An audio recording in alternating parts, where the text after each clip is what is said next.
ታምራትና የሚያብለጨልጨው አልማዝ። በአንድ ወቅት ታምራት የሚባል በጣም ትንሽና ጎበዝ ጉንዳን ነበር። ታምራት በየቀኑ በለምለም ሳር ላይ እየተጓዘ አዳዲስ ነገሮችን መፈለግ ይወድ ነበር። አንድ ቀን ጠዋት ታምራት በአንዲት ሐምራዊ አበባ ላይ በጣም የሚያምርና የሚያብለጨልጭ ነገር አየ። "እረ ይሄ ምንድነው?" ብሎ በመገረም ቆመ። "ይሄማ ትልቅ አልማዝ መሆን አለበት" አለ ታምራት። አልማዙን ወደ ቤቱ ወስዶ ለጓደኞቹ ለማሳየት ወሰነ። አልማዙን በጀርባው ለመግፋት ተዘጋጀ።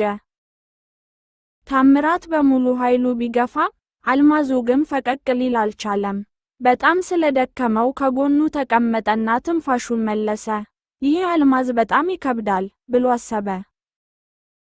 በዚህ ጊዜ ለምለም የምትባል ውብ ቢራቢሮ ከላይ ወደ እሱ በረረች። ክንፎቿ ልክ እንደ ቀስተ ደመና ያሸበረቁ ነበሩ።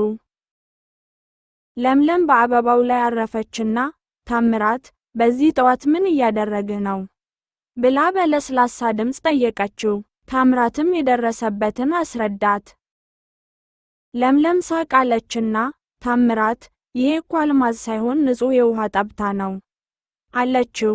ታምራትም አላመናትም ነበር። "እስቲ ቅመሰውና ወቅ" አለችው ለምለም። ታምራትም ቀረብ ብሎ ትንሽ ሲቀምሰው በጣም ቀዝቃዛና ጣፋጭ ውሃ ሆነ። ሁለቱም አብረው ጥማቸውን ቆረጡ። ውሃው ተጠጥቶ ሲያልቅ በቅጠሉ ላይ ትንሽ እርጥበት ቀረ።